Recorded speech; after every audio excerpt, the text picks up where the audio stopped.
तो hi guys, welcome back to white daily blogs. क्या हाल है आप सभी के? भाई पिछले ब्लॉग में ना बहुत एक तो व्यूज नहीं आए और ऊपर से लोगों के डीएम है, गालियां तक आई है भाई तुम्हारे भाई को। कह रहे हैं कि साले तू हमेशा नेगेटिव ही क्यों बोलता है कनाडा के ऊपर, तेरा कुछ पॉजिटिव बोलने को है नहीं इस कंट्री के लिए।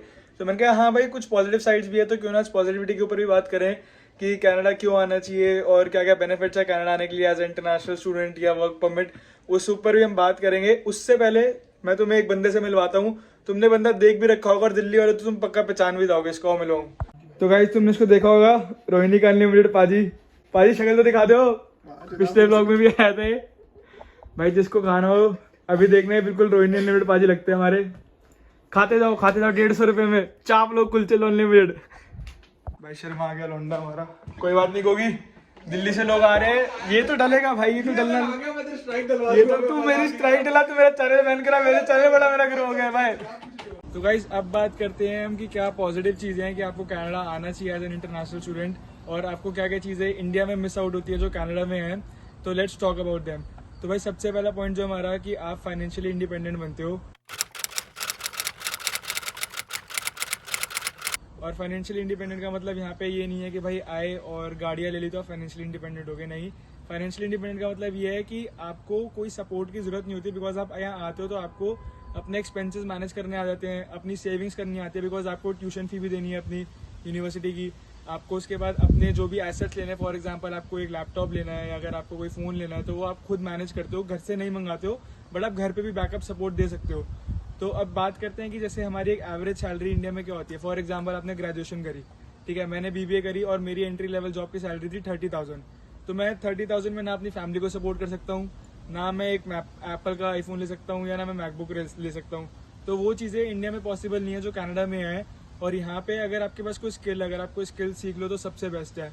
उसके बाद आपको एक एवरेज पे रेट ऑफ $17 पर आवर मिल जाता है और 40 आवर्स काम कर रहे हो तो you can earn up to $1 lakh in a month. 1 lakh रुपए माना एक्सपेंसेस भी डॉलर्स में होते हैं, आप कमा भी रहे हो, लेकिन आपकी सेविंग्स भी होती है जिससे आप बैक इंडिया सपोर्ट भी कर सकते हो और फीस भी निकाल सकते हो एक ही साथ में। तो एक ये बहुत बड़ा अच्छा एडवांटेज है कि यहाँ फाइनेंशियली इंडिपेंडेंट होते हो। और आप एक और चीज़ देखो कि हम इंडिया में हर महीने वेट करते थे यार सैलरी आएगी तब जाके ये चीज़ लूंगा, बट यहाँ बाई वीकली का ऑप्शन है कि आपको हर 2 हफ्ते बाद आपकी सैलरी आती है। आपने अपना क्रेडिट कार्ड यूज़ करा, लिमिट एक्सीड हो गया, आपको पता है कि 2 हफ्ते बाद सैलरी आ जाएगी तो आप उसका पे कर सकते हो। तो सबसे बढ़िया पॉइंट जो मेरे को लगता है यहाँ पे फाइनेंशियली इंडिपेंडेंट है। मैं हो गया फाइनेंशियली इंडिपेंडेंट आगे, अब मेरे को घर से सपोर्ट की जरूरत नहीं पड़ती, बट हाँ खुदा ना करे आगे पड़ जाए कभी तो कुछ कह नहीं सकते, बट हाँ this is the best point. तो भाई सेकंड पॉइंट आता है कि अब आप यहाँ एक प्रॉपर्टी बहुत इजीली बना सकते हो कनाडा में as compare to India, because आप खुद देखो कि प्रॉपर्टी बनाना ऑन एन एवरेज आपको 20 से 25 साल लग जाते हैं, क्योंकि इतनी ज़्यादा महंगी प्रॉपर्टी है इंडिया में। और बेसिकली भाई तुम दिल्ली से हो, मैं दिल्ली से हूँ, तो एक 2.5 से 3 करोड़ का सिर्फ फ्लोर आता है, वो भी 150-200 गज का। और यही तुम अगर यहाँ इन्वेस्ट करोगे तो तुम्हें प्रॉपर्टी भी अच्छी मिल जाएगी। माना मोर्टगेजेस इस टाइम थोड़े ज़्यादा है, रिसेशन चल रहा है, देखो हर चीज़ों का नेगेटिव साइड भी होता है। रिसेशन पहले भी आया था कनाडा में, 2006 में भी आया, 8 में भी आया, 16 में भी आया। वो कैनेडियन गवर्नमेंट बहुत सारी पॉलिसी बना रही है ताकि रिसेशन भी कम हो। तो हाँ एक पॉइंट ये भी है कि तुम एक छोटी उम्र में भी, मेरे यहाँ पे कितने दोस्त भी हैं जो 23 साल के मेरी उम्र के हैं, and they have their own property now, जिन्होंने एक घर बना लिया अपना, चाहे छोटा ही क्यों ना हो, they have their own property. भाई 23 साल की उम्र में इंडिया में घर बनाना सोचना बहुत मुश्किल है आपको, नहीं तो उसके लिए बहुत एक्स्ट्राऑर्डिनरी चीज़ें करनी पड़ती है, अदर देन आपका बैकअप है भाई बहुत रईस खानदान से, तो बात अलग है। तो सेकंड पॉइंट भाई, अब लोकेशन चेंज होगी, अब हम गाड़ी में बैठ गए, हमने कहा लोकेशन चेंज करेंगे तो ज्यादा अच्छी लगेगी वीडियो, इंटरेक्टिव बनेगी ताकि आप लोग भी बोर ना हो।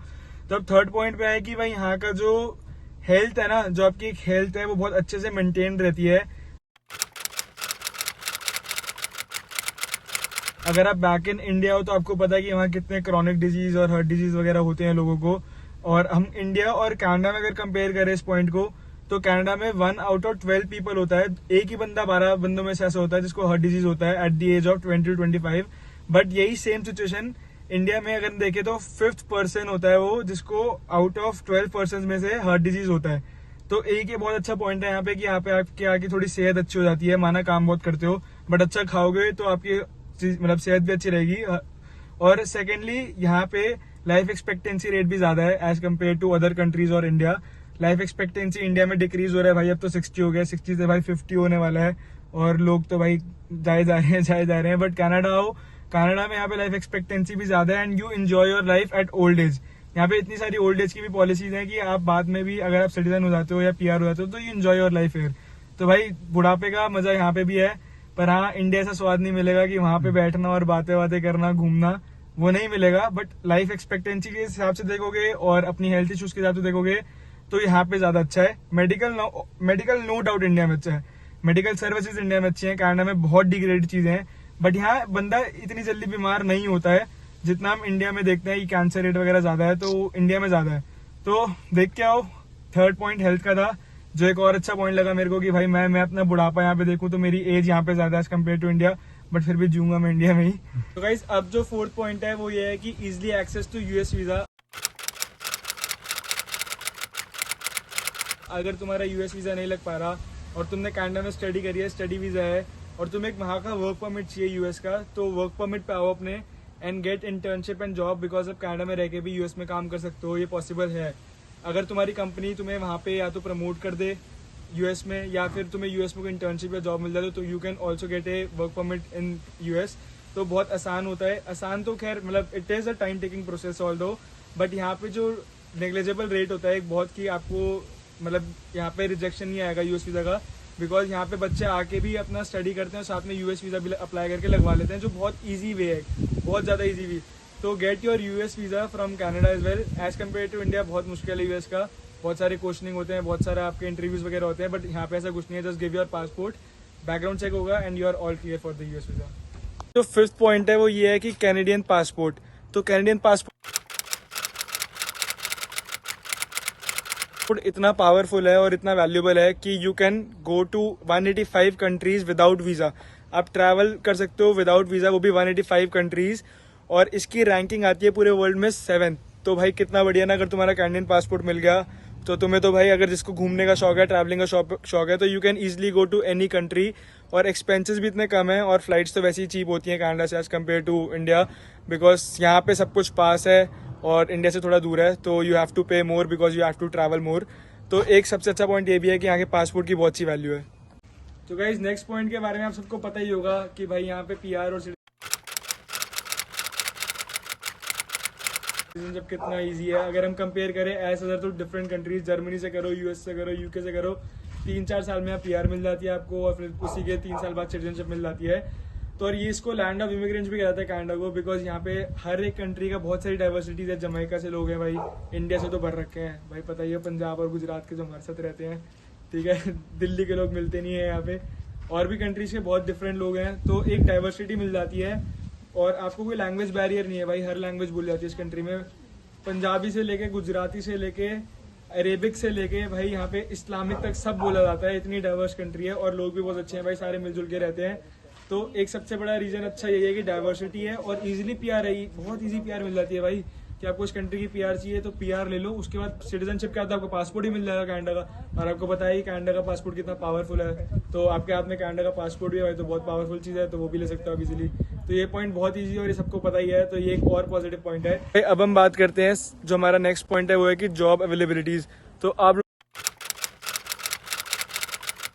लोगों को पता है और बहुत सारी वीडियोस मैंने भी बनाई है कि भाई जॉब नहीं है, रिसेशन है, कनाडा में बुरा हाल हो रखा है, बट आप लोगों को ये भी जानना चाहिए कि जॉब्स हैं, jobs are available in small provinces. Alberta में जॉब्स है, एल्बर्टा में इतनी दिक्कतें नहीं आ रही हैं, और आप छोटे छोटे सस्केचुअन देख लो या नोवा स्कॉशिया देख लो, वहाँ पे जॉब्स की अवेलेबिलिटी है इस टाइम पे, बिकॉज उन लोगों को पीपल चाहिए, उन लोगों को एक लेबर चाहिए, क्योंकि वहाँ पे इतने बच्चे जाते नहीं है, स्टूडेंट जाते नहीं है या लोग जाते नहीं है, सारे भाई ब्रैम्पटन जीटीए में आते हैं मोस्टली। तो इस चक्कर में यहाँ पे जॉब्स कम है और रिसेशन के टाइम पे तो फिर ऑब्वियसली बात है, हिट तो करी रहा रिसेशन, तो अनएम्प्लॉयमेंट रेट बढ़ेगा ही। तो एक और रीजन ये है कि हाँ गवर्नमेंट बहुत सारे चीजें कर रही है, बहुत सारी पॉलिसीज निकाल रही है, तो आगे जाके चीजें और बेहतर होंगी, टाइम लगेगा, बट जॉब अवेलेबिलिटीज हैं। और जॉब भी ऐसा सीन है कि अगर आपके पास हाई पेड जॉब नहीं है या स्किल जॉब नहीं है तो आपको नॉर्मली कैश पे वैसे भी काम मिल जाता है, जिससे अपनी फीसेस निकाल सकते हो और अपने एक्सपेंसेस बियर करके भाई चीजें भी ले सकते हो।